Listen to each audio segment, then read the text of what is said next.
at Cincinnati. Kind of slow played it coming in. Maybe didn't make as many changes as he wanted to. Scrapped that in year two after one conference win. They brought in a whole slew of transfers, 47 new scholarship players, 26 new portal guys, and you can see the difference right from the jump. And here we go. Play is underway at Nippert Stadium. Logan Wilson fielding the ball on the hop, out past the 20 and then past the 25-yard line to the 26. So a nice return by Wilson as we get our first look at that Cincinnati offense, ranked 14th in the nation, averaging 503 yards per game of total offense. That's third in the Big 12 as well. Brendan Sorsby, the redshirt sophomore quarterback from Denton, Texas, is leading the way. He's been one of the best in the country on third down. He's top 25 in the country in terms of passing yards and total offense as well. Sorsby keeping it on the ground and nothing going for Corey Kiner. A whole slew of Cougars there defensively to bring up second down and long. Keith Cooper, first man there. That's going to go in the books as a loss of 3. Look at the numbers on Sorsby. As I mentioned, he has been absolutely fantastic since transferring in from Indiana. Yeah, he's brought confidence and a level of trust to this offense, rounding out their dominant run game. Play action to Kiner. Sorsby throws over the middle. A wide open Joe Royer, but the ball is poked out by A.J. Halsey. Nice defensive play by the Bearcats.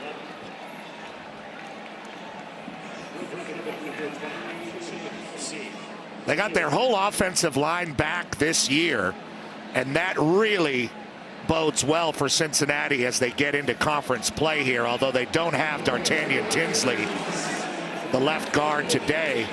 Joe Royer, one of the most exciting tight end pieces in the country, had a pretty easy catch there, knocked out by Halsey. Yeah, and I think that was just a great play from Halsey. Royer, normally sure-handed, making that catch, coming into this one, leading the Big 12 tight ends in receiving yards and touchdowns. Let's take a look here. They're going to see if he had possession before it was knocked out. Nice, easy, catchable throw from Sorsby. Maybe he put a little bit more on a line so it gets there earlier to Royer, but Royer kind of brings it in, not nonchalantly, but it looked like that because Halsey came in and knocked it out right away.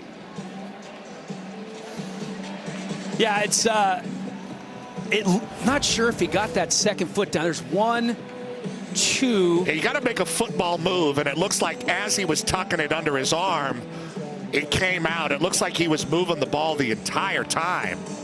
Oh, very close there, though. It's worth taking a look at. Well, the ball goes out of bounds, so the reason they're looking at it is because if it was a catch, it would be close to a first down based on where he caught it. But you see he fumbles it backwards about 3 or 4 yards in front of the first down line. Let's bring in Dean Blandino. Dino, what do you see when you look at this play? You guys are all over it. It's a time element. Does he get control and then have the ball long enough to form that comment to the game? He's starting to tuck the ball away. I don't see him have the ball long enough. To me, it's a bang-bang play. They ruled it incomplete on the field. I really want to see him start to turn. And again, remember, slow motion is always going to distort that time element. Is he able to perform that comment to the game? Does he tuck the ball? Does he turn upfield? After further review, the ruling of an incomplete pass is confirmed. There he goes. As per usual, Dean Blandino was all over it. It really was a bang-bang play. So 3rd and 13 coming up for the Cincinnati offense. This is where they like to look for Henderson if they're going to go down the field, or something shorter in a screen game to Kiner or maybe Royer again. Sorsby's been one of the best in the country on third down. Going to keep it on the ground with Kiner. And Kiner going to be about 3 yards shy of the first. Picks up 9, maybe 10 on that run. Carlos Allen making the tackle from his nose guard spot.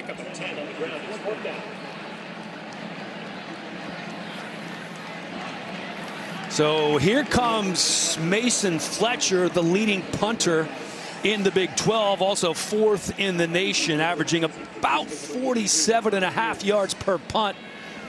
This guy's a monster piece, 6'7", 215 from Melbourne, Australia. Thought he was a basketball player running out there. Look at the size of this punter.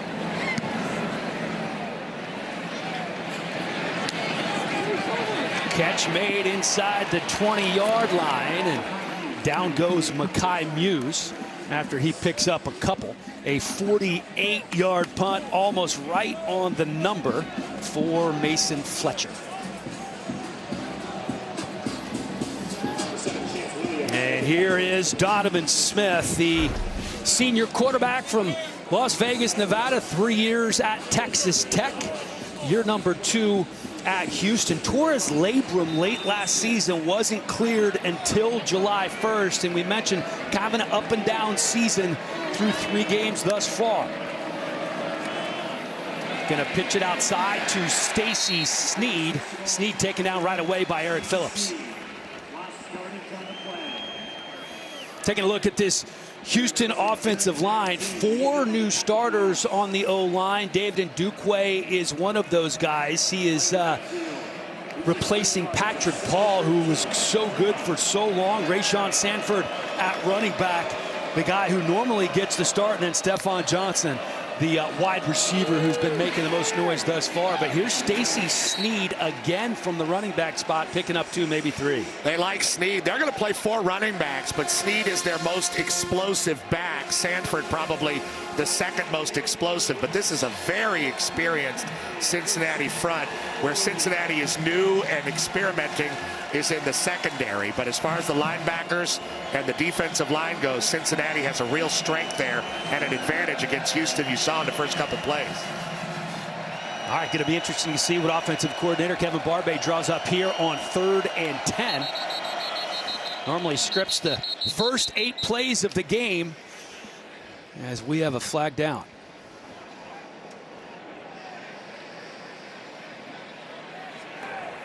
Timeout.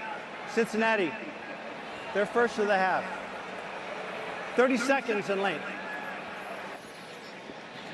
All right, Cincinnati calling a early timeout, as we hear from David Alvarez, our referee, for the second time in this game.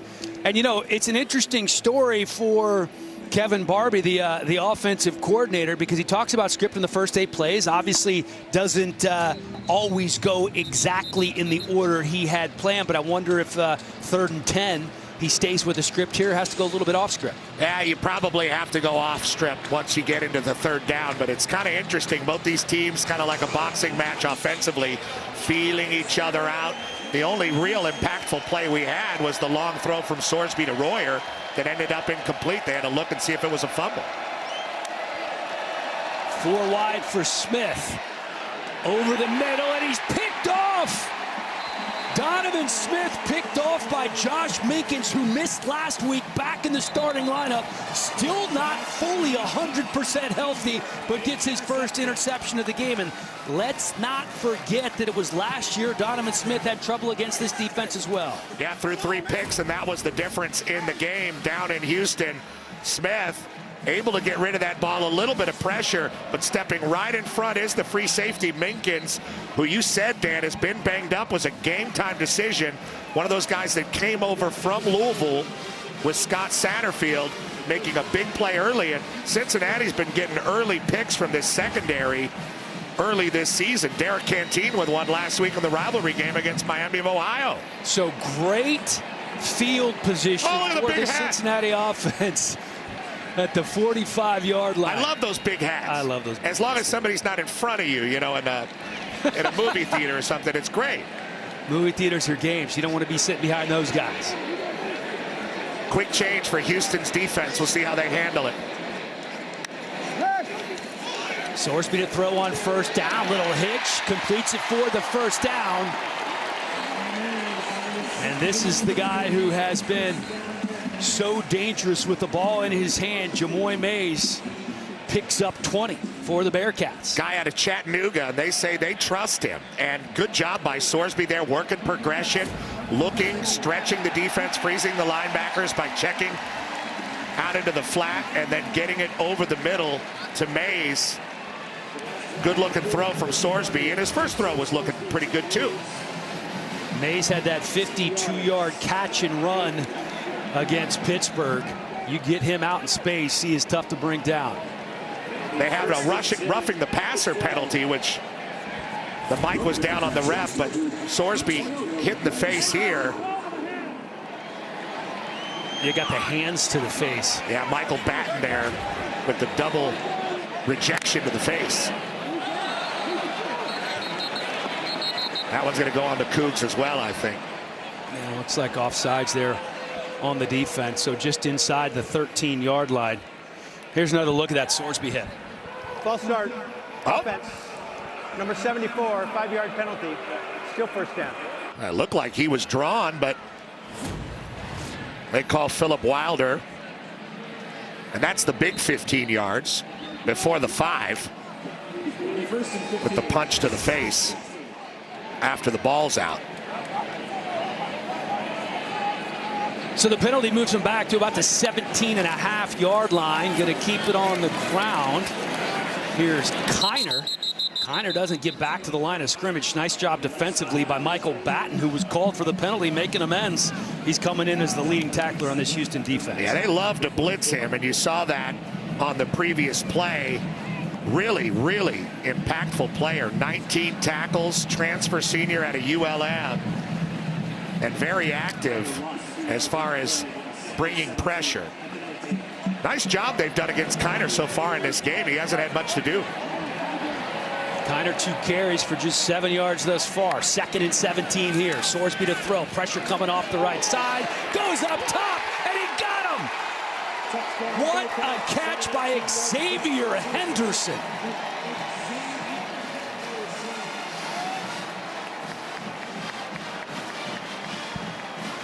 A 19-yard touchdown, 2nd touchdown catch of the year for Henderson. Well, you can see how much Sorsby liked the matchup. He had Henderson against the corner Carter. And again, just like the first ball he throws, trusting his receiver, throws a beautifully catchable ball, a little bit of hand fighting. And Henderson knows how to separate at the last second, make the catch, and get it in bounds. Well executed play by the Bearcats. 2nd year at Cincinnati after 3 years at Florida. Henderson with the 19-yard touchdown. And I'll tell you what, Sorsby has looked pretty good here early on. Great catch, maybe a better throw.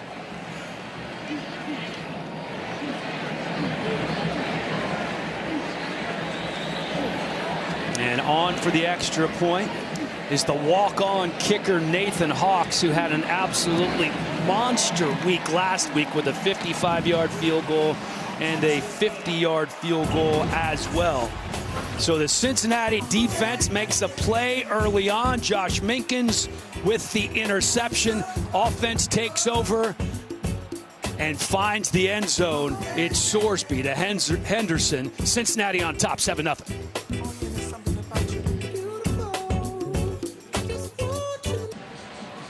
An early Donovan Smith interception by Josh Minkins turns into a Cincinnati touchdown after Sorsby finds Henderson in the end zone. So great start for the Bearcats early here at home. Yeah, and for Houston, it's like that Steven Seagal movie, On Deadly Ground. You got to really be worried about Donovan Smith recovering, finding some offensive consistency, getting their running backs involved in the game, and getting some first downs. You can't have an interception fest like you had last year. Hawks set to kick off. Massey deep for Houston. And Hawks booming it through the end zone. There will be no return here as we get our second look at this Houston offense. And Donovan Smith, who has had kind of a tough road to hoe in his last couple of meetings against Cincinnati, starts off with the early interception, trying to right the ship. That was his first pass of the game. Yeah, they need the run game and they need the short passing game to flash on 1st and 2nd down to keep him out of those 3rd and long situations, which is what led to the pick.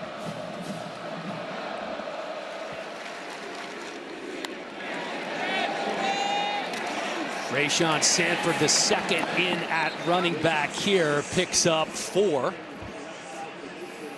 And it was a nice start for the Cincinnati defense. All 6 linebackers can play up front. Keep your eye on the Godfather, Dante Corleone.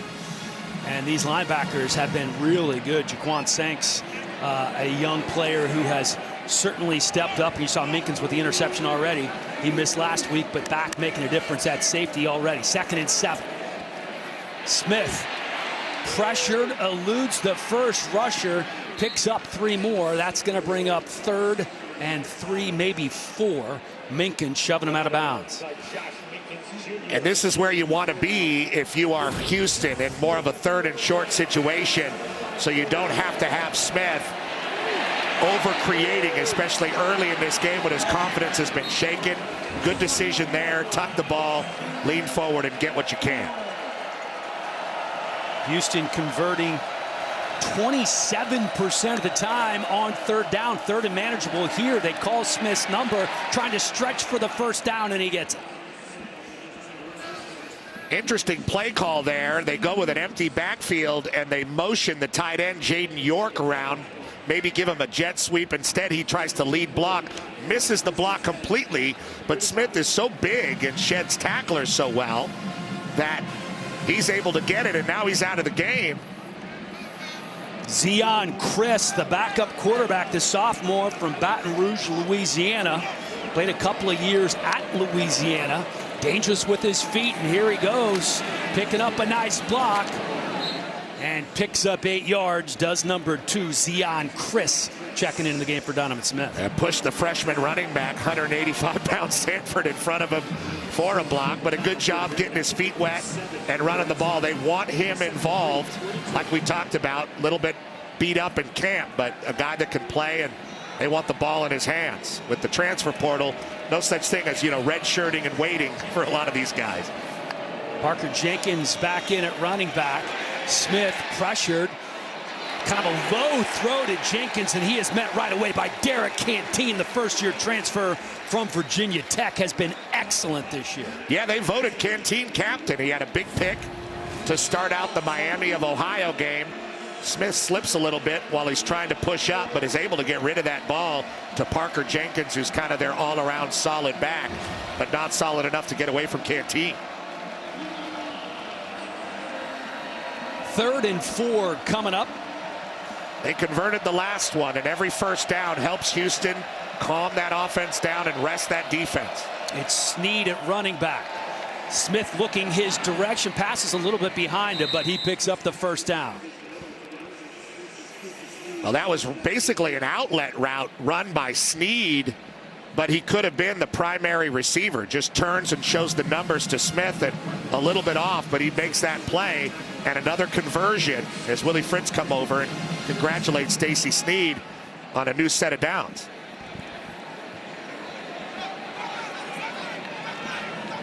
Easy guy to talk to and like, Willie Fritz, and root for. Willie Fritz is outstanding. Keeping it on the ground here, and nothing going for Parker Jenkins.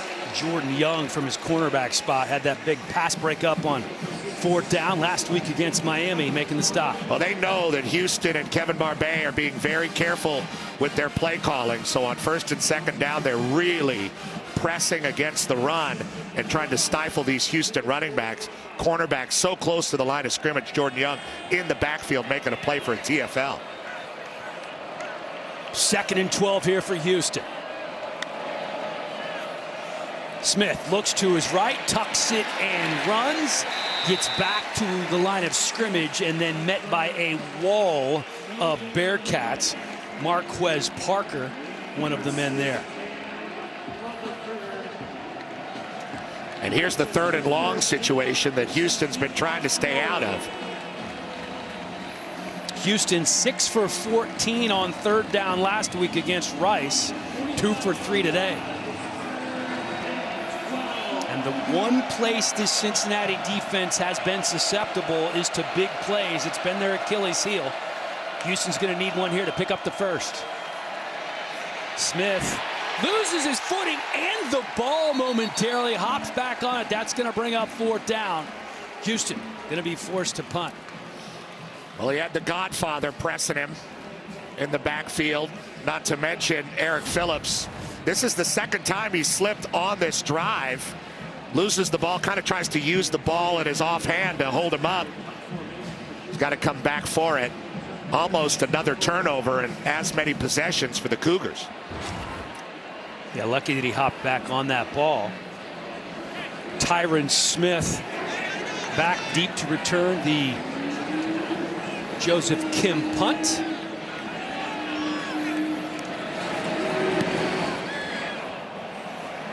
And Smith calling for the fair catch at the 19-yard line.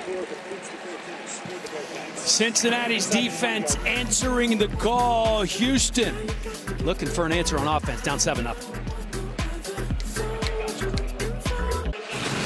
Tonight on Fox, it's Coach Prime in prime time as Deion Sanders and Shedeur Sanders lead Colorado against Baylor. It all kicks off tonight at 8 Eastern on Fox. Different looking Big 12 this year as opposed to last year. These are the standings from last season. Cincinnati finishing last in the Big 12 at 1-8, and certainly they can alter the direction of this season if they are able to hold on here and get their first Big 12 win of the year and their first conference win of the year. If Sorsby's this sharp, I don't think they're going to have a similar problem. Sorsby has been excellent thus far, and this young man has been awesome all year long. Corey Kiner picking up 9, coming in off back-to-back 100-yard games. And this is what he does. Watch the line shift over to the right and watch him cut it back. He sells that front side with an extra step and then just starts breaking tackles. McLaren, who's a really good tackler, was first up and he ran right through that.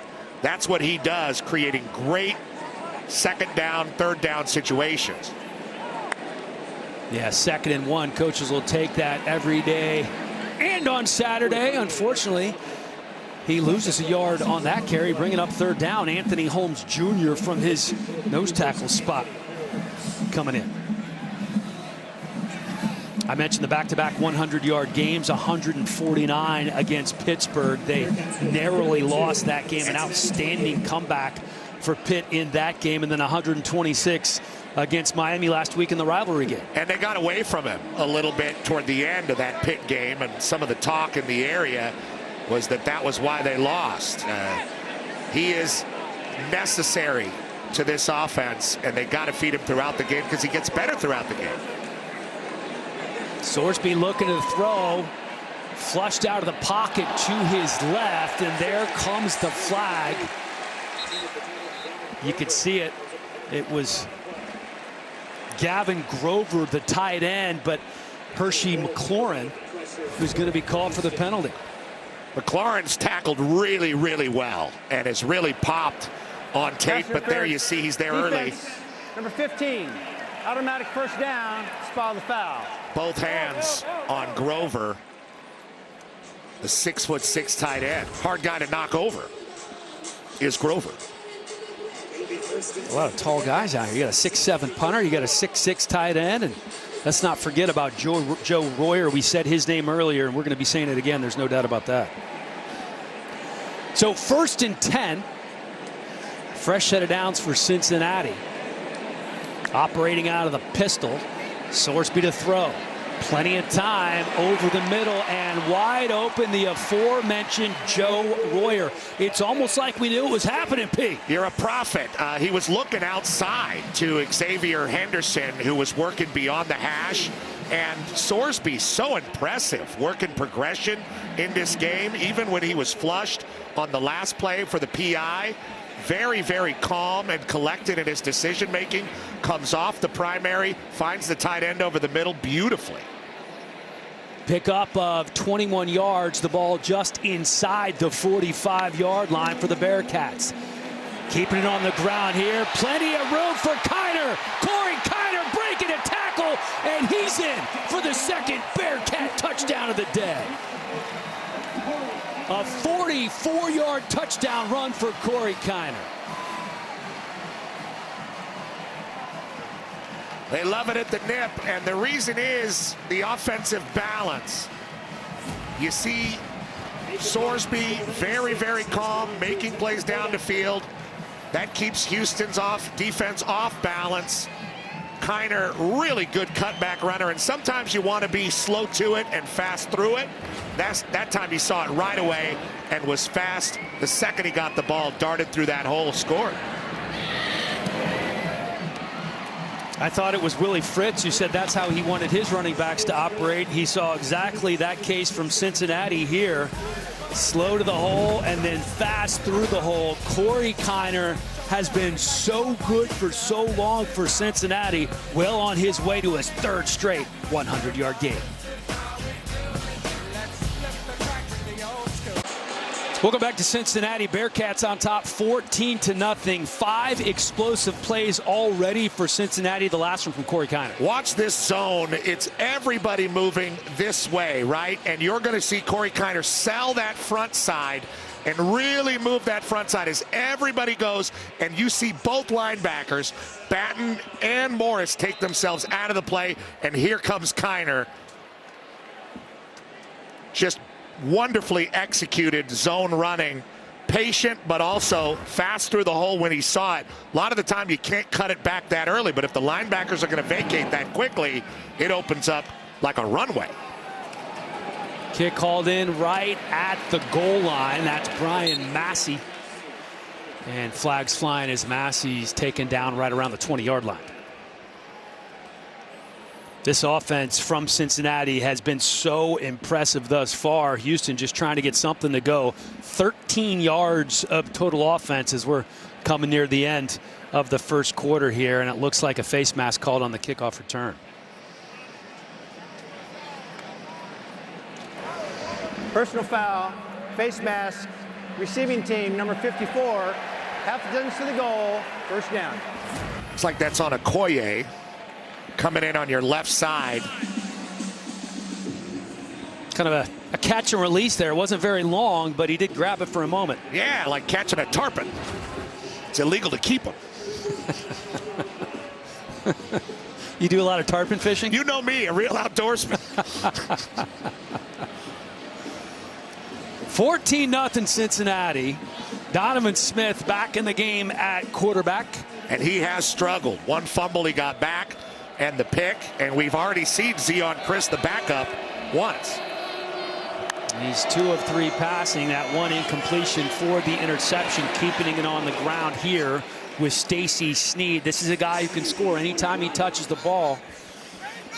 They do have a kind of a wide rotation of running backs with Sanford, Jenkins, and Snead. Even the true freshman Jamarian Burnett getting some burn as well early in the season. Tough tackle there by the true freshman. Sanks came up and chopped Snead down, but a good looking run on first down too for Houston. 2nd and 1.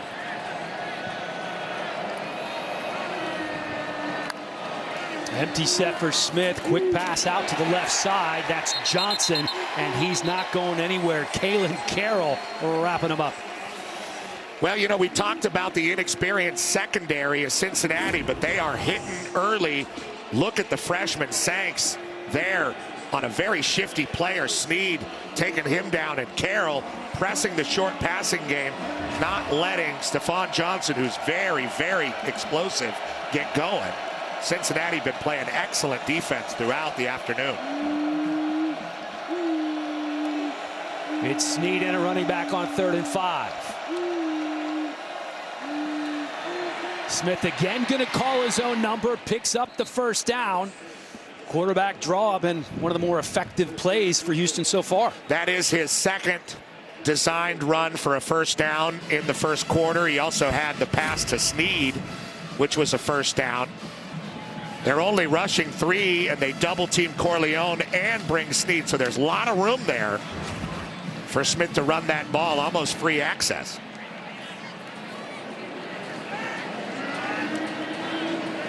From the 22, operating out of the pistol once again. Play action here for Smith, taking a shot deep downfield. Has a man, and it's caught. Bobbled momentarily by Joseph Manjack, but he holds on to it. We mentioned big plays have been the Achilles heel of this Cincinnati defense. This one goes for 52. Manjack, a guy who started his career at USC. They get the play action going with Snead. You talked about the big plays. He gets away from Carroll and had enough time to catch it twice with his no-glove, bare-arm style. Manjack, old school. Coaches say if he didn't have to wear cleats, he would play barefoot. On the ground here, spinning out of a tackle and then another is Stacy Snead. You know, I don't think he would play barefooted. Why not? You know, it's like saying we're going to play you in the parking lot. People say that, but it never happens. We've never once played in the parking lot. We have seen kickers play barefooted. That's the truth. Back in the day. That was another nice run by Snead, and this is the best Houston's been offensively. Well, big play will do that for you. A 52-yard catch from Joseph Manjack puts Houston in plus territory, looking to find the end zone for the first time. Second quarter coming up from Nippert Stadium right after this.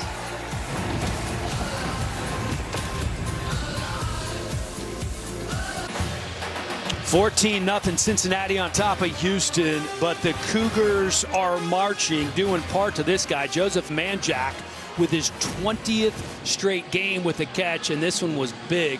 Manjack making the catch for 52 yards. Bobbled it for just a moment, Petros, but held on.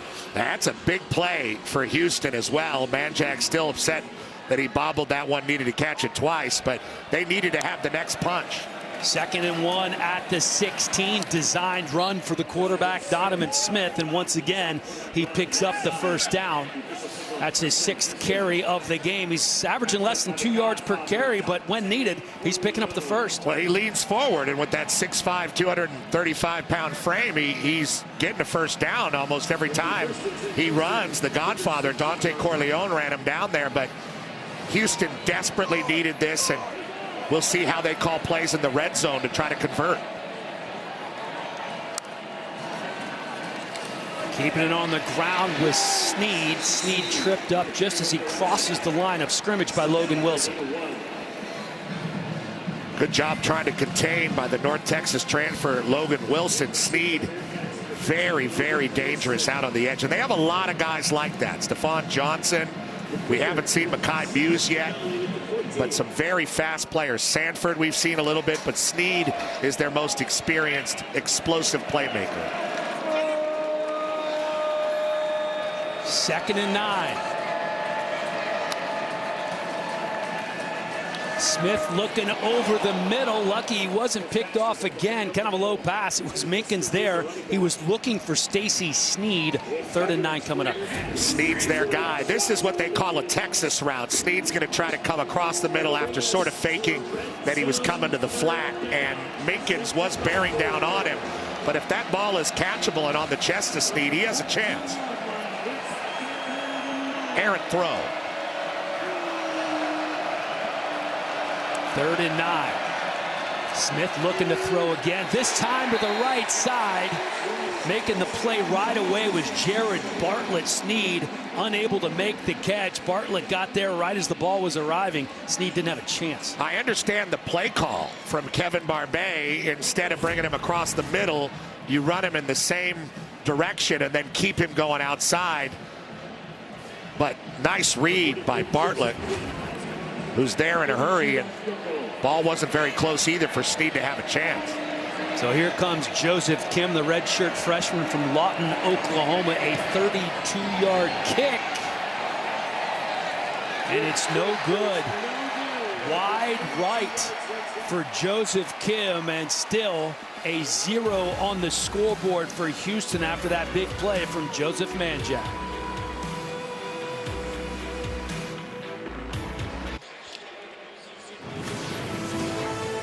Big 12 looks a little different this year as the Pac-12 dissolved. They picked up Colorado, Utah, Arizona, and Arizona State. Lost a couple of teams to the SEC as well.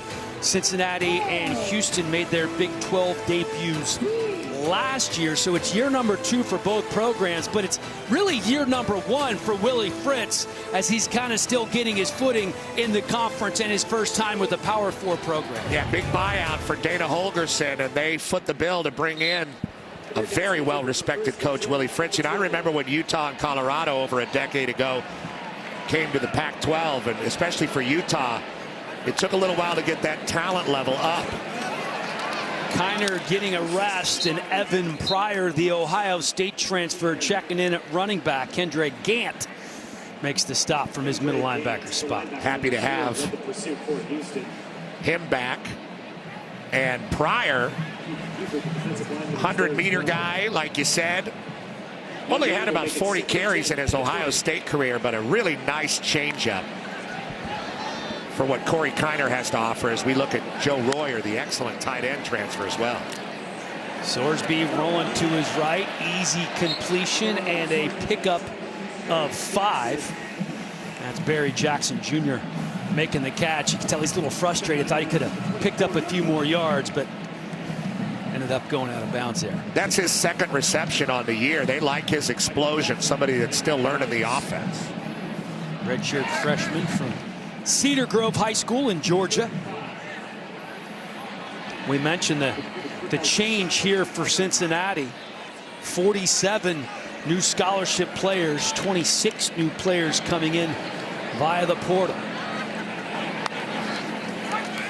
3rd and 5. Sorsby over the middle, squeezes it in, and that's going to be a first down Cincinnati. Nice catch by Joe Royer, who picks up 9. Right between the ones for Joe Royer. Watch Sorsby. He has been sharp as a tack in this one.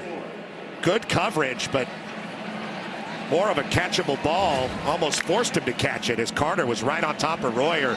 Sorsby, just a real peaceful, easy vibe in this game.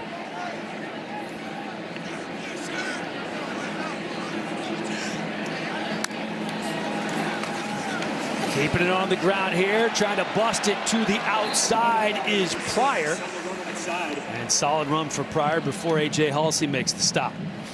And it's not like they really want to take Corey Kiner out. They like to keep him in and feed him because he gets better as the game goes on. That 44-yard run for Kiner was the longest touchdown run of his career. He's had longer runs, but not for a touchdown. But they need Pryor to be a little bit of a change-up.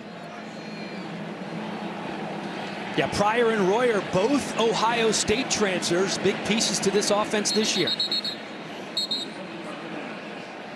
Flags flying on 2nd down.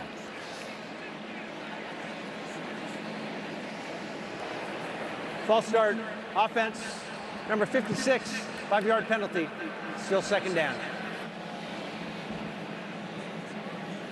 That's DeAndre Buford from his left guard spot. Moves around a good bit. Yeah, started a lot last year. A lot of experience on this O-line as you see Kiner back there in that pistol formation. He can really get downhill from there. 2nd and 8. Sorsby 5 of 6 so far. Going to throw again here, rolling to his left. And you're right, Petros, he just makes it look easy. Finds Tyron Smith for the first down and a completion. Yeah, he looked at the tight end underneath, looked like he was going to go there. Good coverage, and then gets it beyond him, and just great footwork. Play action on the zone right to Kiner, and then just flips that ball out there. Tyron Smith on the coverage. And he's just got that vibe where doesn't look like anything's bothering him out there. Have the jet motion, keep it on the ground right up the middle. It's Corey Kiner back in the game and picking up a couple. As for Sorsby, 6 completions to 5 different receivers. And you mentioned it, just calm and peaceful. It just seems to come easy for the young man who transferred in from Indiana. Started 7 games for the Hoosiers last year. They had a coaching change. He entered the portal, and he was the #1 target for Scott Satterfield and his coaching staff. Yeah, he really just seems to be very comfortable. The only incomplete he had was the one that was punched out to Royer in the first drive. Here he is again, outside to Kiner. Kiner run out of bounds by Batten. You know, these things kind of go by the wayside when you're watching a game, but that is a perfect throw, and that's not an easy throw. To throw it to a back when he's running one of those bubble routes, it's got to be 1 foot in front of the numbers so he can catch it and run. That ball was 1 foot in front of the numbers, perfectly timed, and he just flips it out there so nonchalantly. Looking over to the sideline, potentially changing the play on 3rd and 3. Kiner moved from Sorsby's right to his left. Keeping it on the ground here with Kiner, puts his head down, trying to get an assist from his offensive line. It looks like Jonathan Harder was giving him a little push there.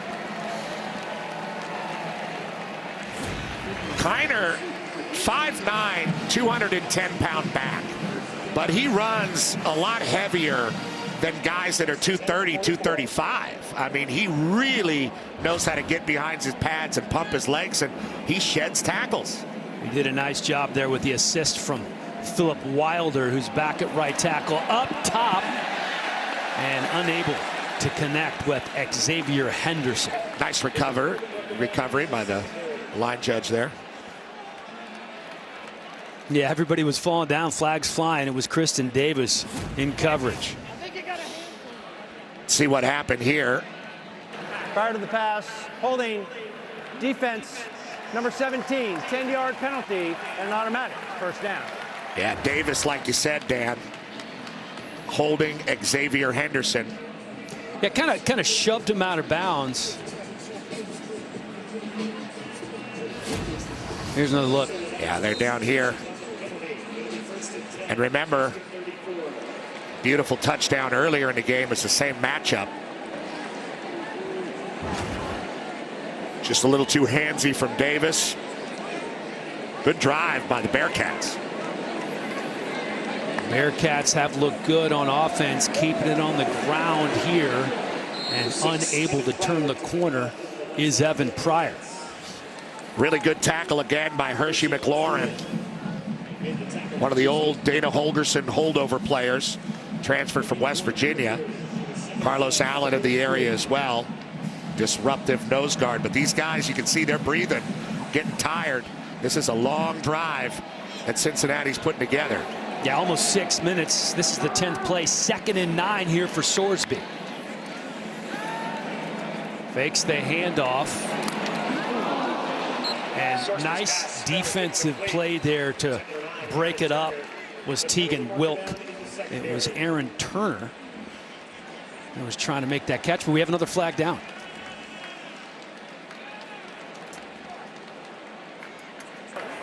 Prior to the pass, holding, defense number 28. Wow. 10-yard penalty and an automatic first down. Same guy that was on the defense. Second holding penalty of the drive. Houston not confident in their technique right now and grabbing too much, according to these officials. A couple of costly penalties defensively from Houston. That came in ranked 3rd in the Big 12, allowing just 124 passing yards per game. Sorsby with 91 already.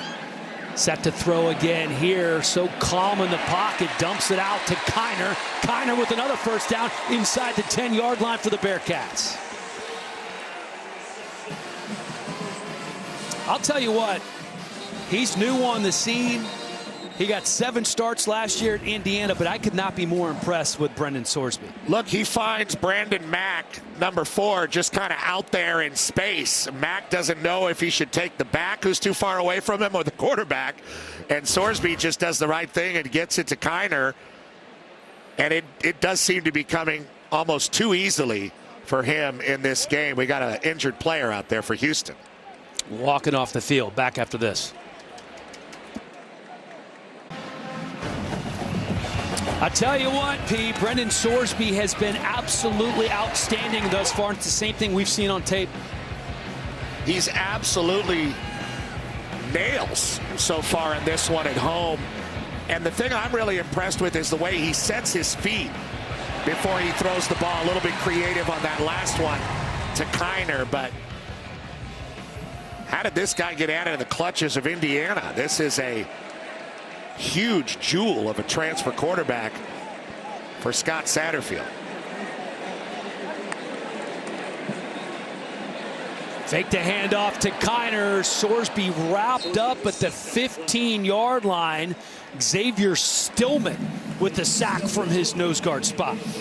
Desperately needed positive play from Houston. Before that, it was 20 plays, 10 first downs for Cincinnati. They get backed up a little bit because of a good tackle by Stillman. Finally getting to Sorsby. Maybe that'll affect his confidence. I doubt it, though. Yeah, I don't know if it's a good thing. 2nd and goal here. Now you're in a passing situation, most likely. Here's Sorsby throwing again. Left side of the field, up top. Got him again! Xavier Henderson, what a throw by Brendan Sorsby. He is on fire.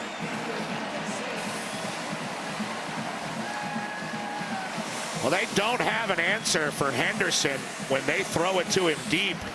It was Latrell McCutcheon that time, after Kristen Davis with a holding penalty and getting beat in the first quarter. That time they try McCutcheon over against Henderson, and it doesn't look like they're able to guard him one-on-one, especially with how accurate Sorsby has been. He just laid that one up there again for Henderson to go get, and you're absolutely right. The sack turned it into a passing down, and that hurt Houston because Sorsby's been so excellent. You say you wonder how he escaped Indiana. I wonder how he got out of the state of Texas. Sorsby was injured in high school, moved around positions a little bit, quarterback, then wide receiver, then back to quarterback. Had one Power 5 offer. That was from Indiana. And now here he is at Cincinnati, and he is certainly looking like one of the better quarterbacks in the Big 12. This pass, a thing of beauty to Henderson. Sorsby, 9 of 10, 2 touchdown passes already. It's 21-0. Cincinnati on top at home.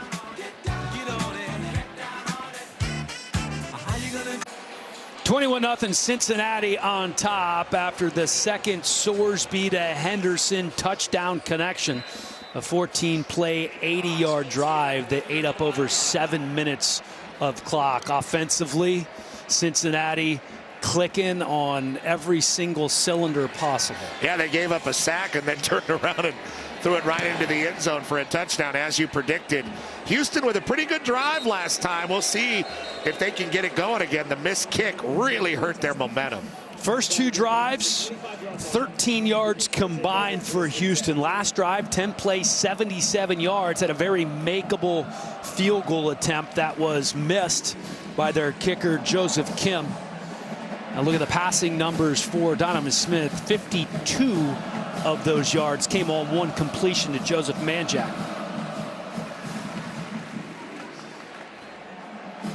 And you can see flashes of why Donovan Smith is the starter at Houston. He's big, he can run that long pass, but consistency's been an issue.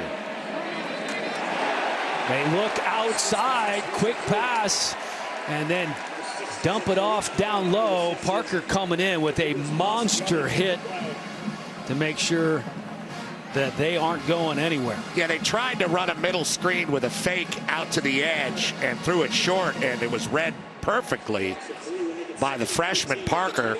They're playing a lot of true freshmen for Cincinnati in this high school class that they have, and Parker's one of them.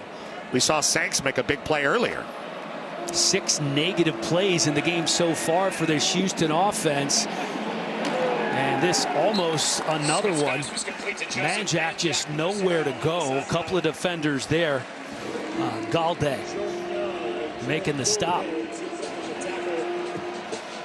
Manjack maybe turned and paused a little bit too much. There might have been a couple more yards in there, but not much. Well defended, like you said. Where do they go here on 3rd and 13? This has been a dangerous down for Houston as far as mistakes go. They don't need to give it back to Cincinnati either. Let's see if they play conservative here, take a shot.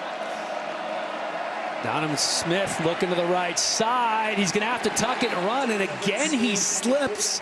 Only picks up 3 or 4. That's going to bring out the punting unit.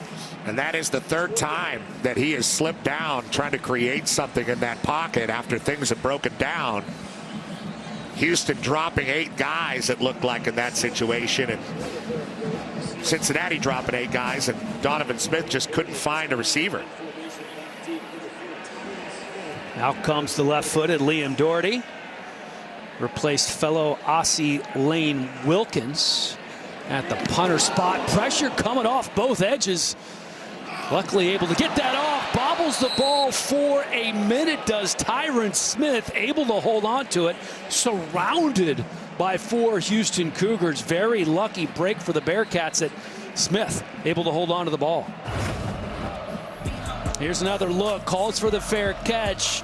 But as soon as he bobbles it, they're able to attack. But good concentration there by the 5th-year senior and UTEP transfer. We do have a flag down on the play, waiting to see the call here.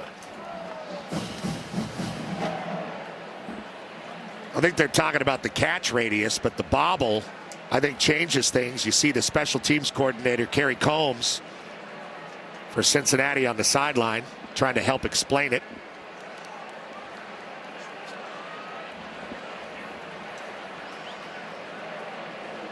Yeah, it's my understanding that as soon as he bobbles the ball, that it's open season.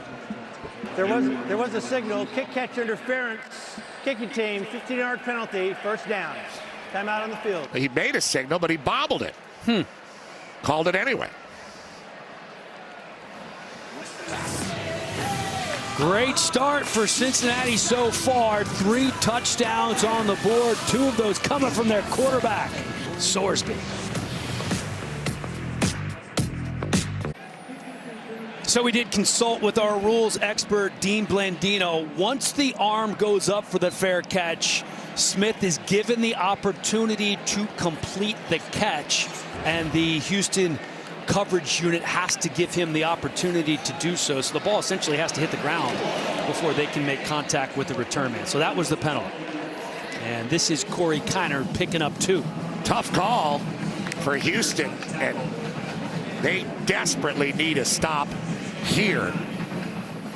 Here's the first 4 possessions for Cincinnati after punting on the first drive. 3 consecutive touchdowns. And remember, that first touchdown was off an interception, and then the floodgates really opened up. Houston, 1 good drive, but a missed field goal.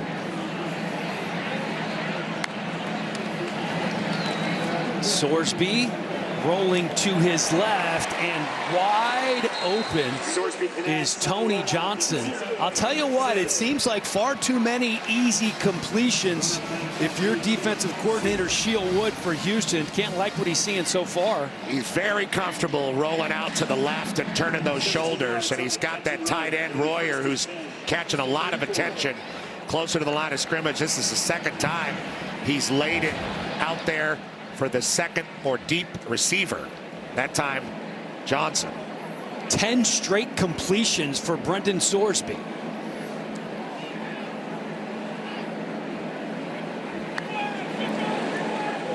Keeping it on the ground. Here's Kiner. 1 cut. And picks up 6 more. Usually they're a pretty heavy zone team. That time, they pull an offensive lineman, and Kiner comes underneath them. And just very sneaky, getting 5 yards very quickly in a very impactful way, wearing out this Houston defense.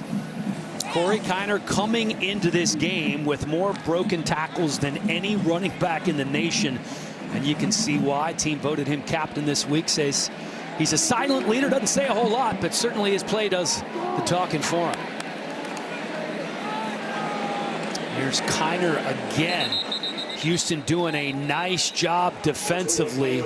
Jamal Morris, one of the first there from his middle linebacker spot. Yeah, Morris started last year. He competes really hard. Anthony Holmes there also.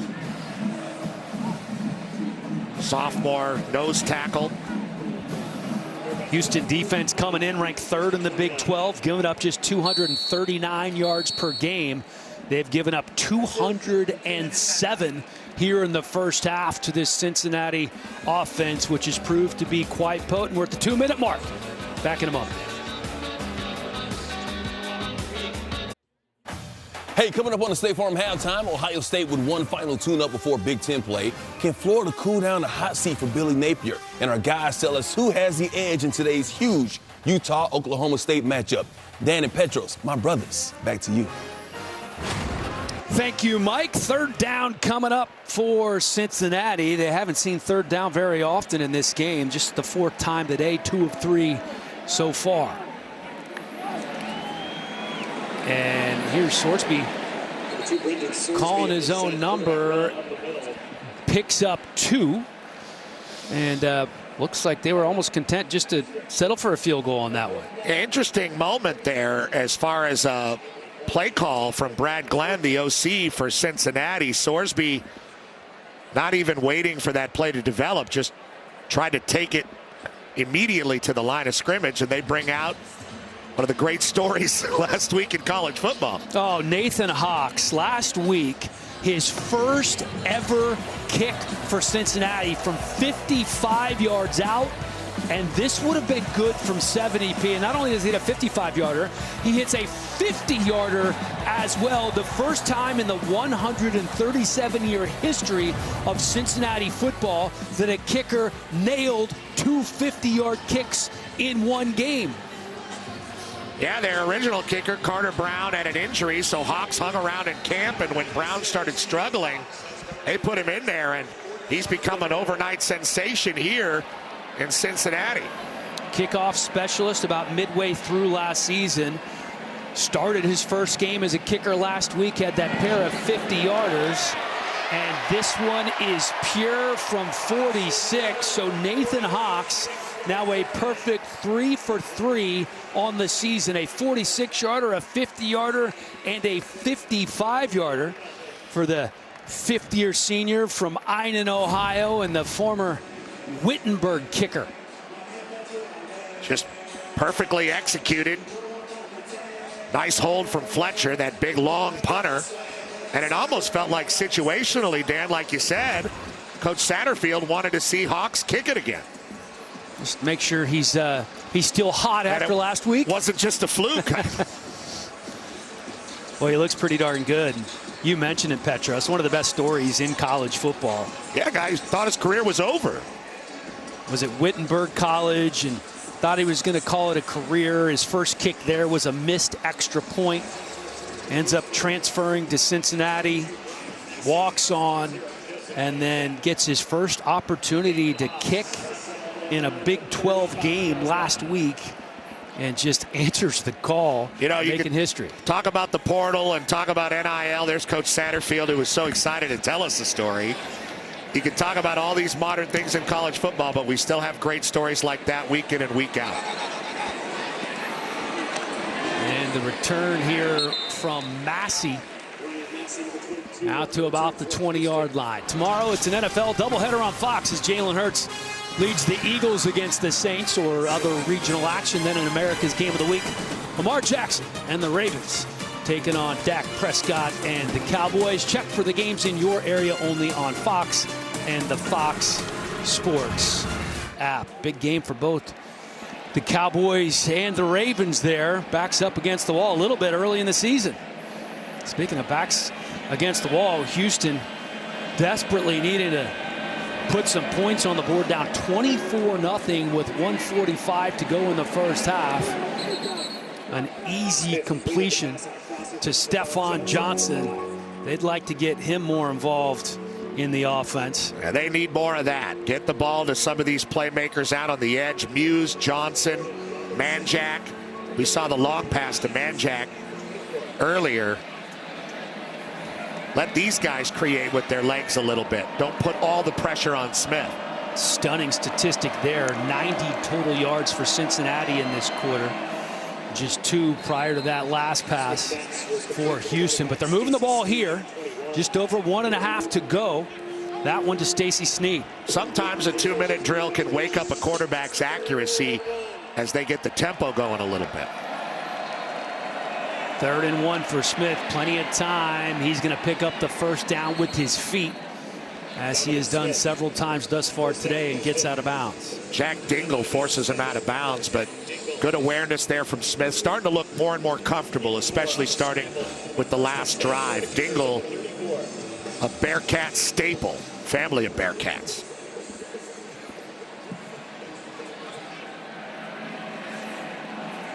We'll check on whether it's a family or a pack, Petros. I'm sorry. Yeah, my bad. A coven? A coven. Pressure coming on Smith. Eludes it easily, but trying to get it over to Stacy Snead. Broken up by Arnold. Nice hit. Yeah, that's a tough way to get to your running back. Very late on the outlet, and Snead really just sort of standing there waiting for the ball for a while, and it comes late, and Arnold at that point, young guy at a Long Beach transfer from Idaho, able to make the play. Not a jackrabbit from Long Beach Poly. Dominguez Hills, I believe. 2nd and 10. Smith with time. Short crossing route. That one is complete. Galde on the stop. Not much there for Jonah Wilson.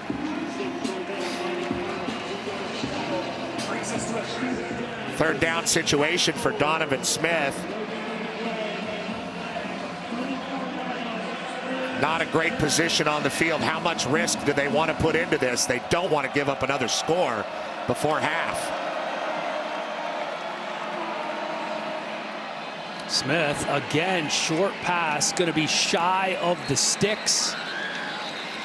And not really a chance for the tight end Malik Carr to get there, as he was wrapped up by 3 Cincinnati defenders.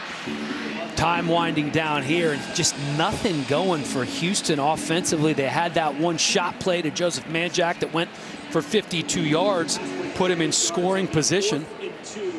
But then it was a missed field goal by Joseph Kim, and in terms of good things offensively, it was basically that one play in the first half, and that's about it.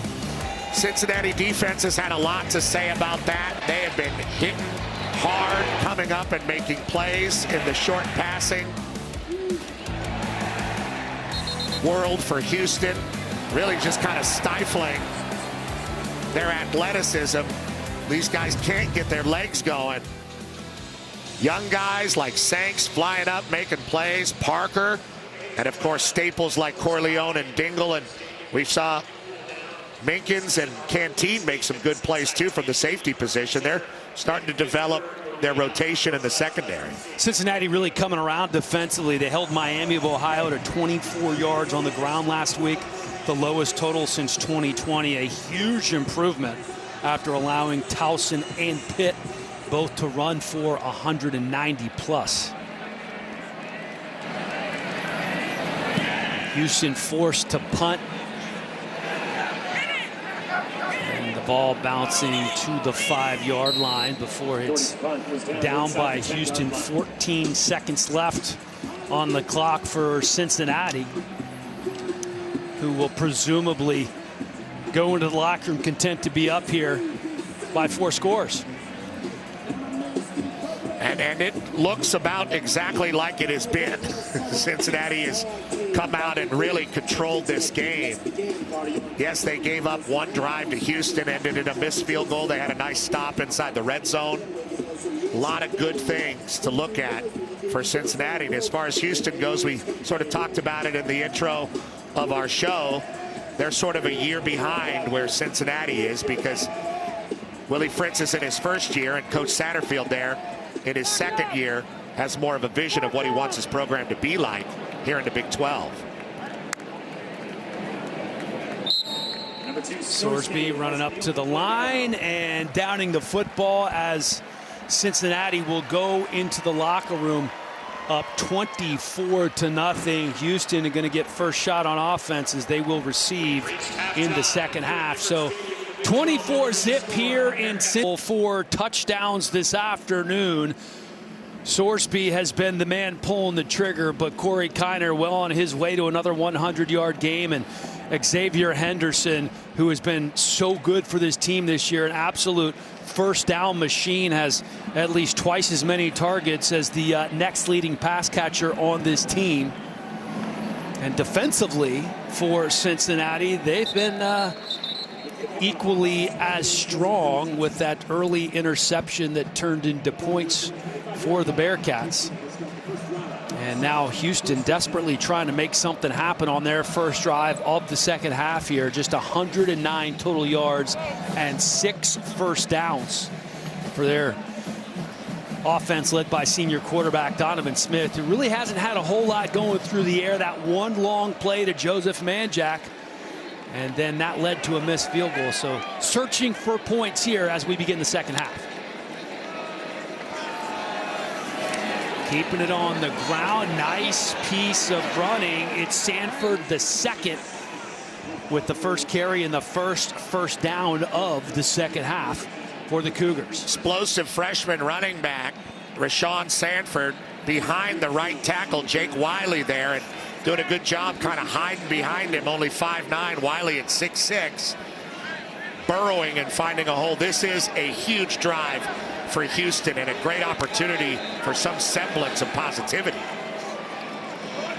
Smith dumping it off to Sanford, going to be about a yard shy of the first down. Sanford listed as the starter at running back, but really he's had less usage than Stacey Sneed in this game, and getting more production out of him here in the second half. It's a very difficult situation when you lack offensive consistency, because then you don't get to roll the backs through that you want to. They really go 5 deep, which is a little too deep if you don't have the offensive consistency they're looking for.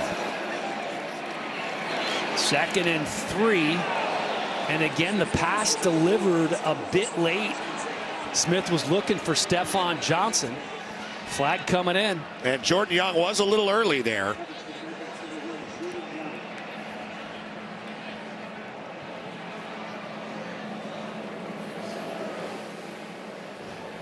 Pass interference, defense, number 1, 15-yard penalty and an automatic. First down. Well, Cincinnati fans having nightmares about Kansas City and PI penalties. Those Bengals. Luckily for them, they have a 24-point lead here, but you're right. That can make a few of them cringe.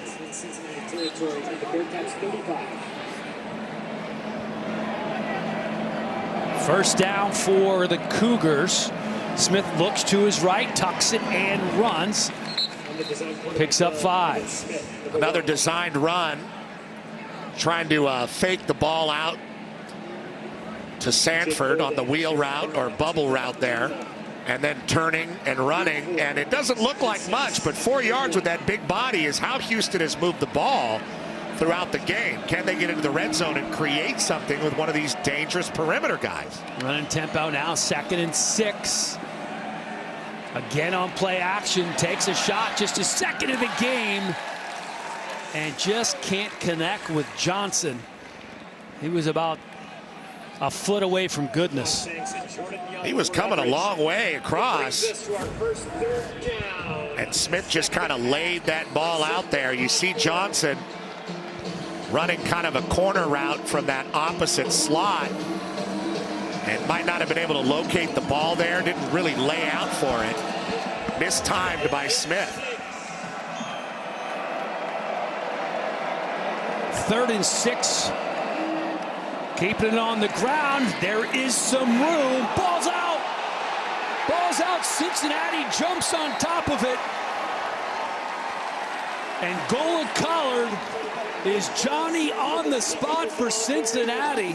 Houston breaks through with a big run. Ball on the deck, and the Bearcats recover. I'm Raps MVP, and I ain't going nowhere, so you can get. Hey fans, you know what to do. Lift up. 24-0. Cincinnati remains on top of Houston. Cougars with the shot here. Draw this up for us, Petros. What happened? Well, he's going to end up giving it to Sanford, but the hole is here for Donovan Smith. He ends up giving it up to the back. Sanford, the young back, sees it and follows his quarterback into the hole that was going to be there, but he's late because he should have never had the ball. Jack Dingle comes and knocks him into Derek Canteen, who causes the fumble. You see he gets off balance, has the ball in the right arm and everything, but Canteen perfectly placed shot there. Smith can't help to block because it all happens behind him. Houston in the red zone for just the second time today. First time they have a missed field goal, then a turnover. Corey Kiner making a couple of guys miss, picks up 4. They have been able to move the ball on a couple of occasions, but nothing to show for it. And now Cincinnati's dominant offense with this great, very consistent offensive line back on the field. A nightmare for Cougar fans. Yeah, the offensive line for the Bearcats, led by John Williams and Gerhart, Luke Kandra, DeAndre Buford, Philip Wilder at right tackle, who's back from injury. One of the strengths of the team, no doubt. 2nd and 6, time for Sorsby, bobbled and caught by Sterling Burkhalter. Yeah, if he caught it the first time, it would have been a first down. Bobbling it and going backwards makes it a 3rd down. You see the guys on the offensive line you mentioned, they're without DT. D'Artagnan today was almost a game time decision, but so much experience up front, and in today's day and age, what a luxury. Yeah, it just makes a huge difference to have guys. Heck, you look on the other side of the ball, 4 new starters for Houston on the offensive line. And to have 5 guys that you can depend on means you're developing guys behind them. Guys behind them are seeing how those 5 guys prepare and communicate. And for Kiner, he really understands how to run behind this offensive line. A lot of patience, a lot of impact in the contact zone as we see a Houston Coug down. Yeah, we'll get you the number as soon as we can see it. But in regards to Kiner, he had 1,000 yards and 5 touchdowns last year. Well on his way to another 1,000-yard season this year. 24-0 as it stands right now here in Cincinnati. Back in a moment.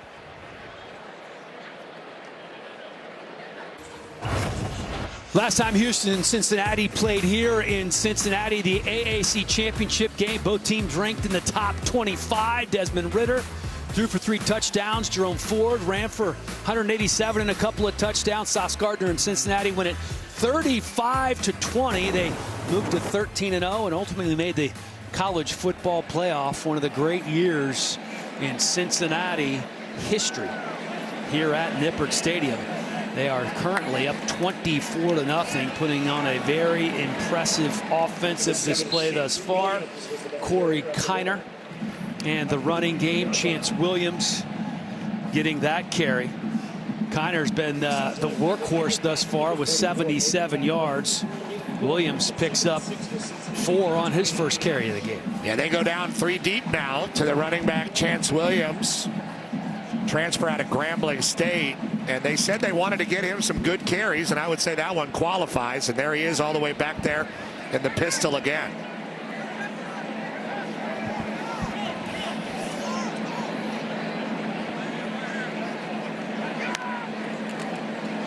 Second and 6. Here's Williams again with room around the left side, using his blockers well.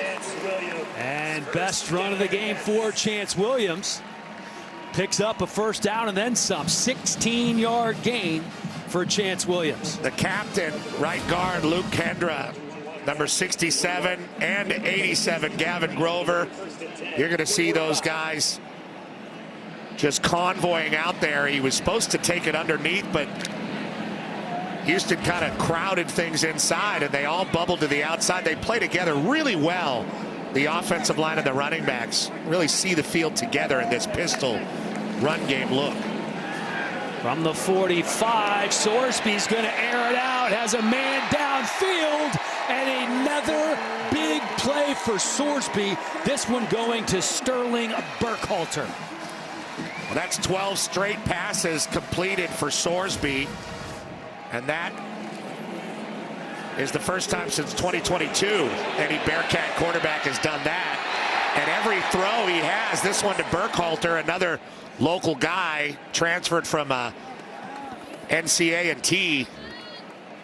All he has to do is just turn and open his arms, and every ball Sorsby throws, it feels like it drops right between the numbers on these guys. 49-yard gain. That wasn't terrible coverage, but you're right. He's been... McCutcheon was right on him.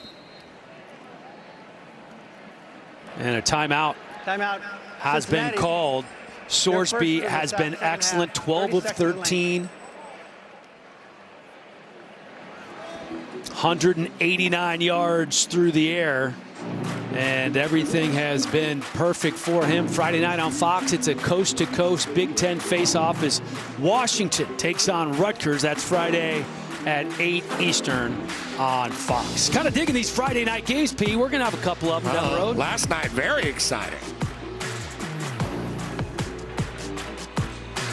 Speaking of good matchups, how about the ranked matchups today?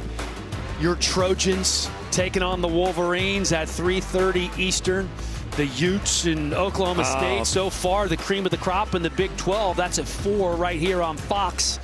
And then my Tennessee Vols at Oklahoma to open up the SEC slate for both of these teams. How about Gundy versus Whittingham? 2 flat tops, one with a bullet. I'd love to see the Oklahoma drill between those two. Oof. I'll take Kyle on that. He's going up against former quarterback. Gundy's He's a quarterback. very crafty. Sorsby looking in the end zone, and just the second incompletion of the game for Sorsby. We haven't seen that very often. That was his biggest miss of the game. That was the low light of the game for the Cincinnati quarterback, trying to get that to Tony Johnson. It falls a few yards in front of his feet. It's been that kind of day for Cincinnati, getting the ball to a bunch of different receivers, 3 running backs carrying the ball. Kiner back in the game now. And Sorsby pushing all the right buttons. 9 different receivers for Sorsby. Going to call his own number this time. He can run a little bit, puts his shoulders down, and Sorsby in for another Bearcat touchdown. Runs right over A.J. Halsey. We knew he could run a little bit, putting his shoulder down and hitting pay dirt. What a game for the sophomore from Denton, Texas. Halsey is a tough tackling boundary safety who really knows what he's doing. Transfer from the Rocky Long defenses of New Mexico. And look at him. Just bolo him through the end zone. He's shown everything. Poise, tenacity. What a great game for that quarterback. Extra point is up and good. Sorsby, a big kid, too, 6'3", goes almost 230 pounds, slinging the rock to perfection. And check this out. Nobody's stopping Brendan Sorsby. 31-0, Bearcats.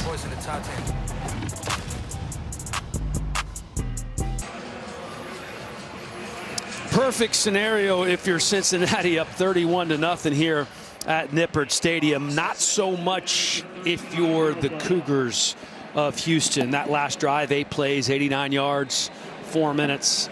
And then the quarterback, Sorsby, with the touchdown run. The 3rd drive of 80 or more yards for Cincinnati today.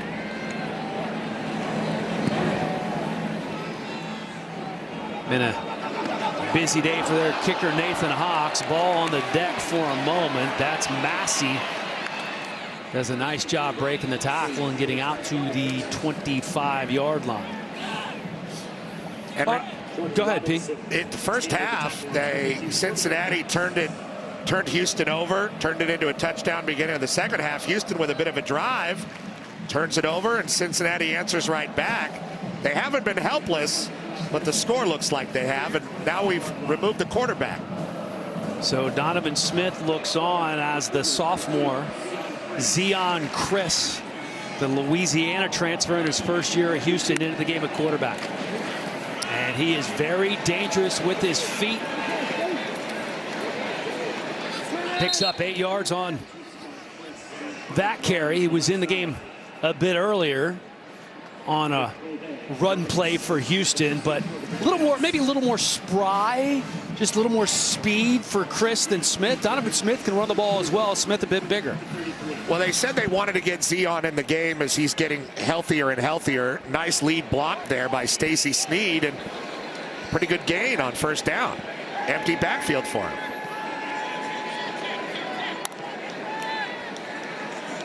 Second and 2 for Chris. Scans the area. Cuts it back inside. Picks up the first down, and he's out to the 46-yard line. Well done by Zion Chris, a gain of 12. I mean, he stopped his feet about 1 yard beyond the line of scrimmage, and I thought he was a sitting duck there. And then he's able to take off to the left and create a little bit more. And Houston's got another first down. They started out pretty well in the second half, driving before the fumble, remember.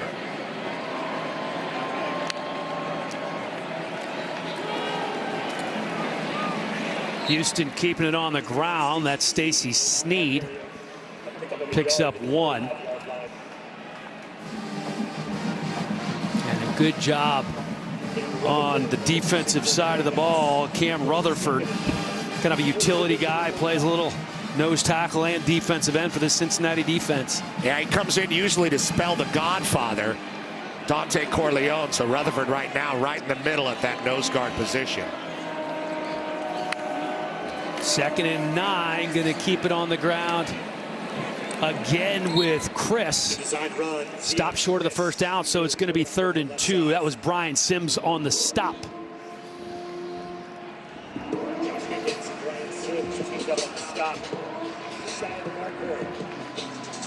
Cincinnati offensively, we talked about how good they've been. Defensively, pretty strong as well, with a couple of takeaways, 6 TFLs, and they've allowed under 200 total yards. 3rd and 2. Zion Chris patiently running, maybe a little bit too patient, because he was wrapped up right at the line of scrimmage. It's Josh Minkins who had that early interception with the play. Minkins really able to burrow his way into the backfield and get to Chris. And like you said, Chris is almost kind of hiding there, waiting for that block, and the block never came. He wanted to come up underneath, and Minkins just too quick to the ball, makes another good play, and they're going to go for it here. Not much choice with the score. 4th and 2. Zion Chris looks to throw. This time he tucks it and runs. Chris stretching for the first down, and he gets it. So we still have yet to see a pass from the sophomore Zion Chris, but very effective with his legs thus far. Yeah, carrying Parker to the first down, and they got a hold of him behind the sticks. And this is a strong young man at 6'3", 210. You see Parker holding on at 265, and he can't hold the young quarterback back from getting that first down. It's been Chris running the ball 5 times on this drive so far. This time the give to Parker Jenkins. And Cam Rutherford again there on the stop. So Chris played a bit against UNLV, ran the ball 3 times for 16 yards in that game, but he has yet to complete or attempt to pass this season. He's dropped back. He looks like he might throw a couple of times. I have a feeling we'll see that a little bit. Maybe here on 2nd and 8. Pressure coming. Not able to get the pass off there. Cameron Wilson from his defensive end spot wraps him up for the sack. For Wilson, it's sack number 2 on the season. Wilson, one of those guys from Louisville, on that cross blitz with both linebackers, Dingle and Wilson, and they both really get home and get to Chris. And here's another throwing opportunity for Zion Chris. 3rd and 15 for the young quarterback. And they're just going to keep it on the ground here. Spinning out of 2 tackles is Parker Jenkins until he is met right away by 3 different Cincinnati defenders, including Antoine Peak from that star position coming in. They run the ball there with Jenkins because I think they want a more manageable 4th down to go for it. Was that enough for him to try it? And yes, it was. 4th and 10, going to give it a shot here. So now from the 45 in plus territory, Zion Chris with Parker Jenkins beside him in the backfield. First pass of the game, and unable to stay in bounds is Mekhi Muse. So it will be a turnover on downs. The Cincinnati offense going to roll back out with a 31-0 lead here at Nippert Stadium. 3:04 left in the third. Back with you in a moment. Good times rolling here in Cincinnati. Up 31-0. It was the largest halftime lead in a conference game since 2021 against SMU, as we have 3 and change left here in the third quarter. Nippert Stadium happy with what they have seen here in the first conference game of the year. They only won one conference game all of last year, none of them coming at Nippert Stadium. Sorsby going deep, and that one is broken up there at the last minute. Jeremiah Wilson getting a hand on it. And just the third incompletion of the game for Brendan Sorsby, who has been fantastic. Now, Wilson was having a good time with it because finally one of those balls with a lot of air under it that Sorsby's been throwing with so much confidence throughout the afternoon gets batted down. 3 incompletions. That's all he's had. 188 yards, couple of touchdowns. He has just been dropping dimes on nearly every pass. Hershey McLaurin, great play behind the line of scrimmage from that safety anchor spot, as they call it. Yeah, they expect more of that from him as the season goes on. Really played out of his mind versus Rice to get that Bayou bucket back. That time in the backfield making a big play. And interesting to see Sorsby in a 3rd and long situation. He hasn't been in these kind of adverse situations behind the sticks much at all. Well, certainly not today, and not a whole lot this season, to be honest with you. They've only trailed for 17 seconds. Pittsburgh with that huge comeback win. And 3rd and 12. They're going to keep it on the ground again. Wanted to chew up a little clock, sitting on a 31-0 lead. That was their second 3rd and long today. They haven't faced a whole lot of 3rd downs. Punting unit coming out with 6'7" Mason Fletcher. Best punter in the Big 12. Going to get another chance to boot it here deep to Mekhi Muse. We haven't seen enough of him for Houston. Muse has been a big-time contributor. Not much this afternoon. False start. Offense, number 9, 5-yard penalty. Still 4th down. Muse, of course, with that 75-yard punt return for a touchdown versus Rice. There's Kerry Combs, none too pleased.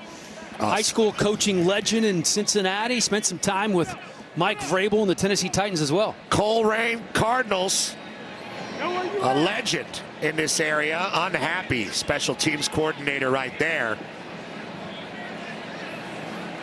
Nice head of hair, though. No doubt about it. I think we have a flag down here as the punt is caught at the 20-yard line. I think he might have run into the punter. There's a lot of punter to run into. Fletcher's a pretty big kid. Pretty sloppy here. There is a lot of him to run into, but certainly avoidable. Running into the kicker. Defense number 47. That penalty is declined. First down, Houston. All right, let's check in with Mike Hill quickly for an all-state game break. Mike. Hey, in his last game, JMU scored 13 total points against Gardner-Webb. Today against North Carolina, scoring is not a problem. Duke's boat racing the undefeated Heels on the road. This Terrence Spence Big Six made it 53-21 nice. Most points allowed by North Carolina in a single half ever. Second half just started, Dan and Petros. The Dukes of James Madison are absolutely rolling over the Heels. My goodness. Poor Mac. Well, JMU has built themselves a nice little program there. And lost the coach. They're still rolling. Indeed. Shenandoah Valley. And a lot of room here. That's Rayshawn Sanford II getting more playing time here in the second half. And He now has 4 carries for 53 yards. He would have gone further. Antoine Peak, another local guy, with the tackle. And we still got Zion Chris in the game at quarterback. Donovan Smith. Been watching a couple drives from the sideline so far here in the second half.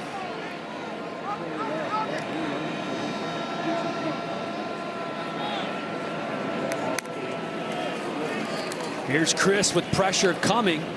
Just his second pass of the game, first completion of the game, gets some help from Sanford. And we have a first down. Houston with under 30 to go in the third quarter. That was a gain of 16.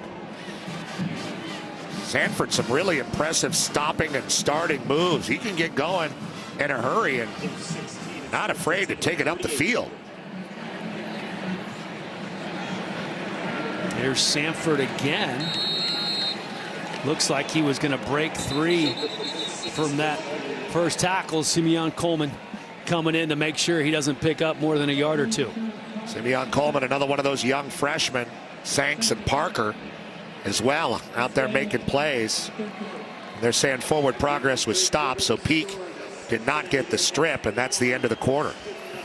So 3 quarters in the books. Cincinnati remains on top with a 31-0 lead, but Houston is driving. New quarterback Zion Chris and company trying to get the Cougs on the board in the 4th.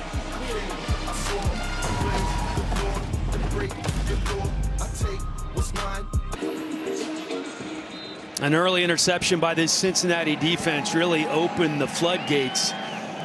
14 first quarter points, 31 in the game. Houston driving here, trying to get on the board for the first time. And again, it is backup quarterback Zion Chris checking into the game for Donovan Smith, who has been relatively ineffective. And Cincinnati has trailed all of 17 seconds this entire season. That was in that Pitt game where the Panthers made a nice comeback to get the 28-27 win. So they're 17 seconds away from being undefeated. Yeah, a lot of upset people in the Queen City after that Pitt loss and the rough year last year. And Coach Satterfield looks to have really righted the ship. Quick pass from Chris. That's Mekhi Muse. Haven't seen a lot of him today. Very close to picking up the first down. They need more of him. He is a Georgia transfer who played on those great Kirby Smart teams and has shown a lot of leadership and is lightning quick in small spaces. They just haven't been able to have enough consistency on offense to really utilize their weapons. And you got to give Cincinnati's defense and Tyson Veit, their coordinator, credit for that. 4th and 1. Keeping it on the ground. Nice running by Sanford the second. Did he lose the ball, though? Looks like he came down and might have been stripped away there by Jordan Robinson. Was he down or not? That is the question. Well, he ran right through Jake Golday at the line of scrimmage. This would be his second fumble. He's trying to say he's down as everybody's looking in the stadium. Let's see if his under further review. His behind might have hit, but the ball might have been moving before that. You're going to have to see it again here. Ball's coming out right there. Yeah, that's a fumble. That's a fumble. Jordan Robinson with the strip there. And he is making a great effort to strip that ball. And you see it's moving as Sanford gets kind of whipped down to the ground. Houston moving the ball again and victims of another turnover, it seems. This would be either a turnover or a missed field goal on their 3rd trip in or near the red zone. Jordan Robinson in there with the fumble recovery. And a heads-up play by him. Here's another look. Yeah, that ball is moving out. And it is a hard thing to do. You know, you want to have 2 hands on the ball as a running back through that contact zone where people are coming from the right and left. But you also need to have your arms to kind of create and move people out of the way. Tough for the young back 2 fumbles while Houston's been moving the ball, and he's done a good job fighting for yardage. Robinson, the Kentucky transfer, rakes that ball away and then comes up with the fumble recovery himself. Great play by the young man from Columbia, South Carolina. Taking a while to look at this. Talked about the defensive coordinator, Tyson Veit. First year with Cincinnati, coming over after 8 years as the linebacker coach at Iowa State.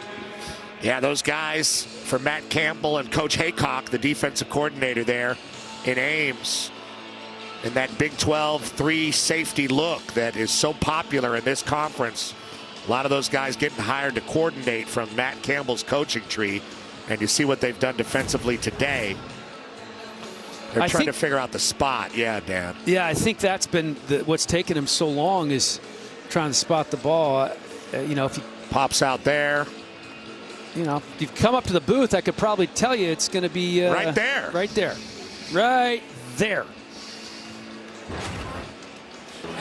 But, you know. After further review, ruling on the field was a fumble recovered by the defense. It will be Cincinnati's ball. First down at the 32-yard line. I think that's right where you drew the line, P. Work with Blandino enough to know. Well, you got to feel for Sanford. You have to feel for this Houston offense. But I'll tell you what, they have come up against a Cincinnati defense that has been a problem for them. Forcing turnovers, haven't allowed them to score a single point.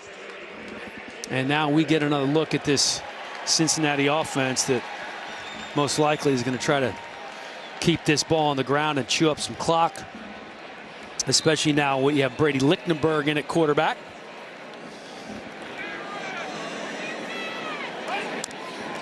Relieving Sorsby, and they're going to keep it on the ground once again.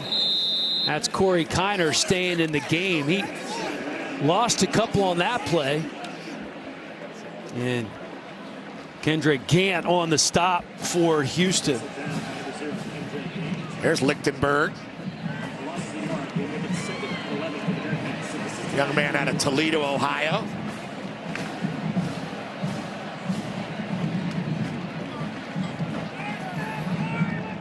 Redshirt junior getting a little burn here, up 31-0. Kiner's still in the ball game. My guess is they want to get him to that 100-yard mark. Lichtenberg going to get a chance to throw it here. And he does a nice job. That was not a big throwing window. And that was a nice completion to the tight end. I believe that was Gavin Grover. They still got Kiner out there. He's at 78 yards. They might want to try to get him to 100 or. Yeah, that's what I was thinking. He lost one on that last play, but he's coming in with 2 straight 100-yard games. They still got Kandra out there, the captain, and Gerhardt, the captain center.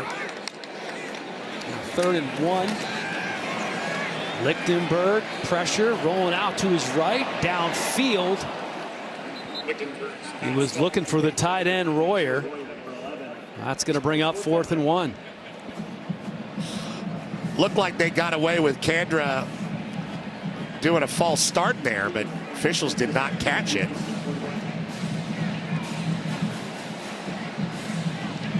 They're going to send the offense back out on 4th and 1. Lichtenberg going to be working out of the pistol.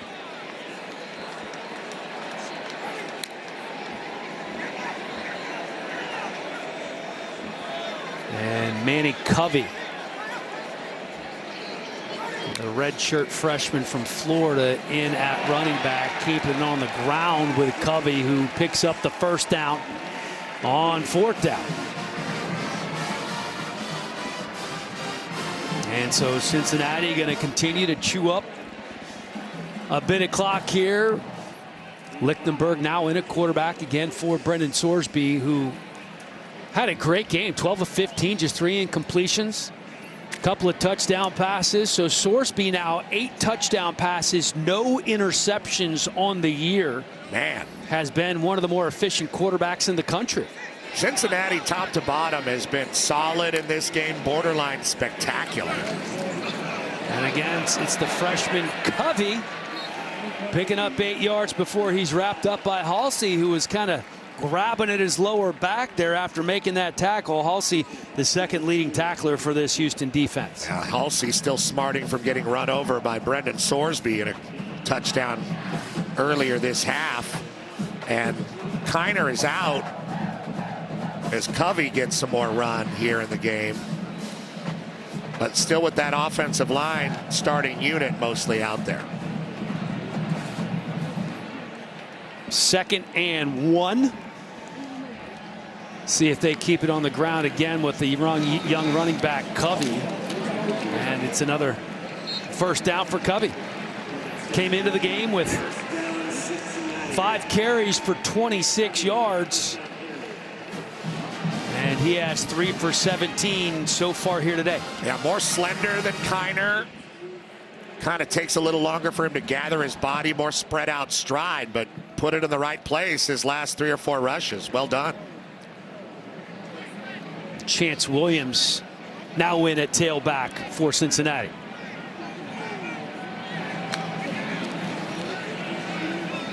Lichtenberg gonna run it himself, picks up 2, wrapping him up right away. Juwan Gaston. What a great set of circumstances for Scott Satterfield, able to work a bunch of situations here as the game goes on. Short yardage situations, kicking situations, got the backup quarterback in, getting some valuable time. And looks like coach is starting to build this program in his image. Satterfield spent 4 years at Louisville. Longtime head coach at Appalachian State before that. And the complete pass to Devin Zuharski, going to be very close, I think just shy of the line to gain. And this is what is on deck for Cincinnati. They have had 3 of their first 4 games at home, and then it's a couple of road games, Texas Tech and then UCF. Back home against Arizona State, and then they head to Boulder before hosting the Mountaineers. And it is not a terribly tough schedule for them. Cincinnati, assuming with 8 minutes to go, they hold on to this one. Williams breaking a couple of tackles. Improves to 3-1, and then you have a... Well, you think about those running backs, Dan. You got Harvey at UCF against Kiner. You got Neal at KU. The great running backs in the Big 12. Cincinnati's going to see a few of them with Kiner coming up. Scadaboo, Arizona State. Taj Brooks, Texas Tech. Good running backs in the Big 12, and I can't wait to see how they match up with Cincinnati in these next 5 games. Year 2 in the Big 12 for both Cincinnati and Houston. And for Scott Satterfield, year 2 as the head coach. Petros, you mentioned it earlier, Houston may be a bit behind in the developmental process with this team. Well, that's what Willie Fritz was talking about. He wants to coach. He's coached and had so much success at every level of football. And he wanted to coach at the highest level of college football, Big 12 UH. And just one of the most well-respected guys out there. And he is slowly but surely building this program like Satterfield in his image. But as we mentioned, a year behind that, learning to play on the road, in conference. They played quite well at Oklahoma, came home and beat Rice, but getting a lesson here on the road in Cincy. Lichtenberg looking to go to the air, and he does. Complete to the right side, and then a first down for Sterling Burkhalter. And going to be a fresh shed of the down, setting up 1st and goal. And they're able to get some more targets for other receivers beyond Henderson, which is something they have to start developing. Good job by Burkhalter coming back for the ball and splitting the defenders. Good ball security there.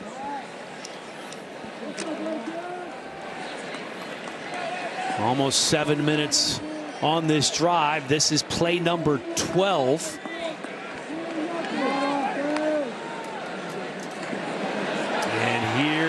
is Lichtenberg calling his own number down to the 3-yard line. 2nd and goal coming up. Halsey again there on the tackle. He's been a busy man in that secondary. And this Houston defense, they've fought and they've had some moments, but just not enough. And they have been surgically dismantled by Sorsby. And now you see kind of the remnants of that with the backup quarterback. Cincinnati still running plays on time, and sometimes teams exhale a little bit with a big lead like this in the second half, start making mistakes, and certainly that's happened a little bit with the Bearcats, but I think Satterfield's going to be pretty happy with it. 3 tight ends in now as you see them all shifting.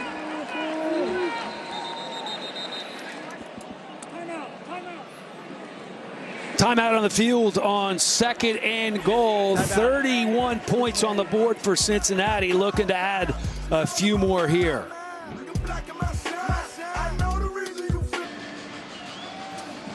31-0, Cincinnati on top and threatening again with the ball inside the 5-yard line. Came in, ranked 14th in the nation with 503 yards per game, 365 today. And this has been a highly ranked Houston defense, as we pointed out, Dan. Indeed, 14 against 14.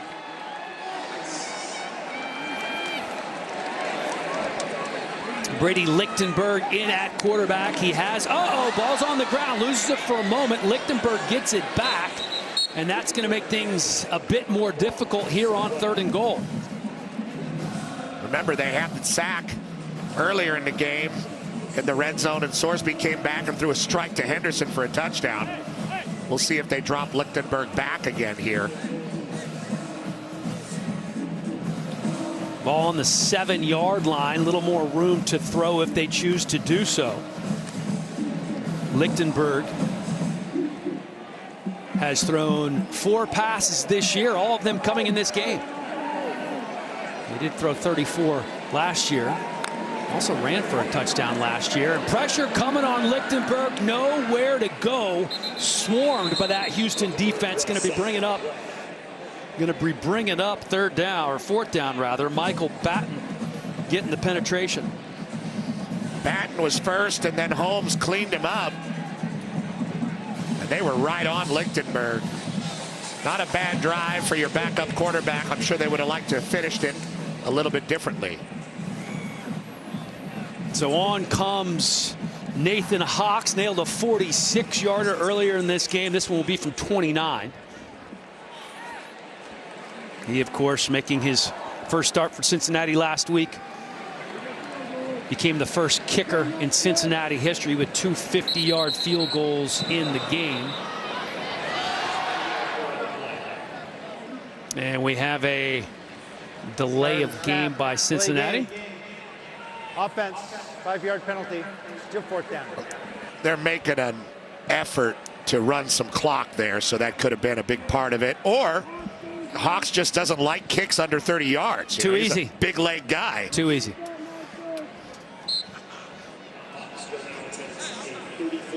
So this will be a wee bit longer from 34 yards out. He's got those dark eyes staring at the goalposts. He's ready. And from 34 yards out, I love this guy. Hawks remains pure. 4 for 4 on the season. Take that, 34 Whitmer. zip.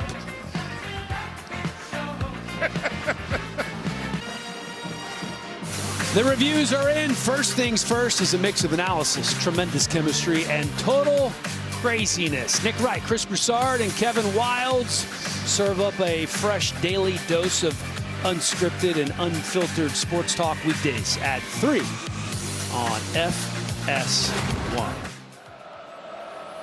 Crowd starting to clear out a little bit with Cincinnati up 34-0. That last drive. It's no longer necessary to protect the nip. It is protected. 9:51, almost 10 minutes came off the clock on that last Cincinnati drive. Joseph Manjack IV back deep to receive this Hawks kick. And that's going to be Massey. As Massey taken down inside the 20-yard line. And Cincinnati coming out on defense after this.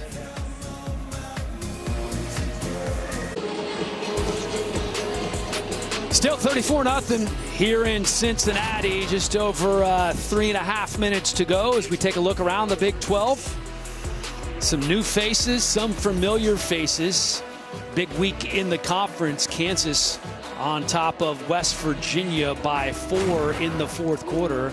Several very important games on the schedule coming up. Parker Jenkins in at running back for Houston, and then an off-the-mark pass by Zion Chris, who's been in at quarterback the last couple of drives to relieve an ineffective Donovan Smith. Only 92 yards passing for Houston this afternoon. And last year in the victory for Cincinnati, which was so big, only 102 for Donovan Smith, who started that game. Between Smith and Chris, just not enough today. That was a missed throw to Muse, who had a bit of a lane there for a screen.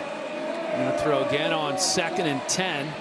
And this time it's behind the intended receiver, Stephon Johnson. The last Cincinnati shutout came back in November of 2018 against Navy. As we see Donovan Smith on the sideline, really the kryptonite for him has been Cincinnati. You mentioned that game last year. He had 3 interceptions in that game, just over 100 yards passing. And Smith here today with an interception and just 74 passing yards, really not able to get anything going on the offensive side of the ball. And this time they're going to have Chris just tuck it and run, but he's not going anywhere. Submarined by that Cincinnati defense. Yeah, kind of a slow developing quarterback run, and the backside pressure got to him before the play could develop. Johnson coming in to make the stop. They're making a lot of subs on the defensive side of the ball. The Cincinnati band having some fun. Why not? Look at those khakis. Get a couple pair of those. Looks like you have to buy your own pair of khakis to be in the band, because I saw a lot of different pairs there. Jim Harbaugh, the only person with more pairs of khakis than the Cincinnati band, apparently. No team, no Power 4 team has been shut out this year. Houston could be the very first. They do have a home game coming up next against 20th ranked Iowa State. And then it's on the road at TCU, Kansas, and then a couple of ranked teams in Utah and Kansas State after that. You face Iowa State, you got Rocco Beck and quarterback, and I'm not sure if Donovan Smith comes back as the starter. We'll see what happens during the week. They wanted to get Chris some experience in this game, but with sharp quarterbacks like that and established programs, Dykes, Leipold, Whittingham, that's going to be a rough go for Houston as they continue to try to find their offensive identity. Looked like they really picked things up in that win over Rice. They came in averaging just 48 yards per game and then racked up 237 on the ground, and probably not going to get another opportunity here if Cincinnati's picks up a couple of more first downs. But Willie Fritz, as you mentioned, just success at every single stop. The 64-year-old in his first year at Houston, his 32nd year as a head coach. There's no doubt that he's going to be able to build a strong program here after a tremendous 8-year run at Tulane, where he was a 2-time coach of the year, leading one of the biggest turnarounds in college football history. We're at the 2-minute mark. Be back here in Cincinnati in just a moment.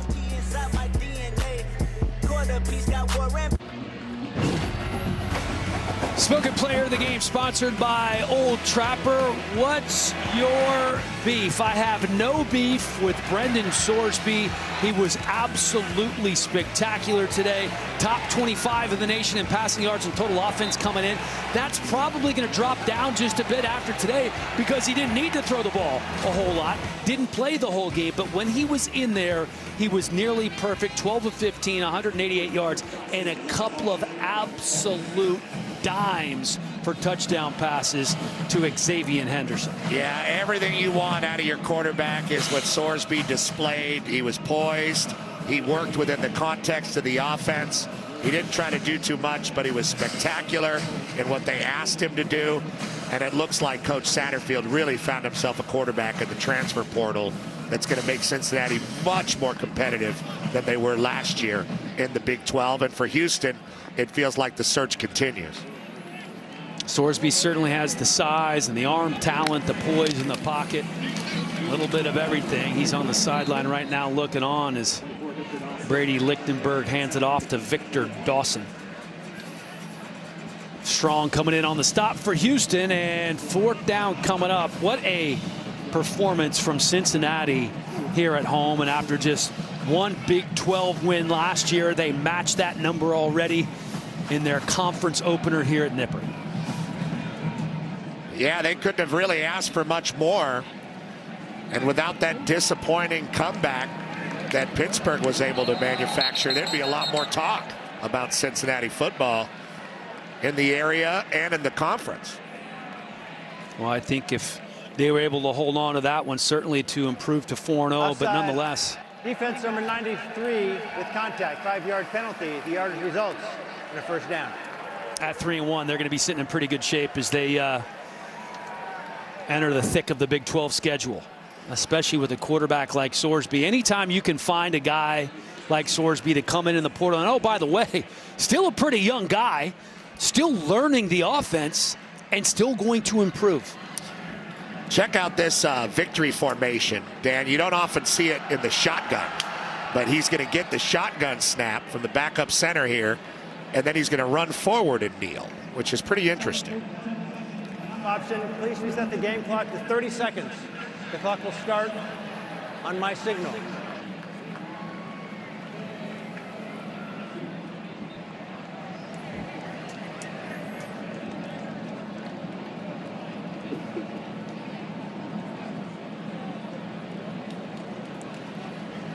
So clock winding down, and for the first time in a Power 4 conference this year, we're going to have a shutout. Houston on the wrong end of this one, but the Bearcats get their first shutout since 2018 when they won 42-0 against Navy. What a performance by Scott Satterfield and his troops out here today, offensively and defensively. The Bearcats put on a show. And that guy, Sorsby, Kiner, and Henderson, a real trio in Cincinnati offensively, made it a really exciting afternoon for Bearcats fans. No, it was the old Dallas Cowboys that had the triplet.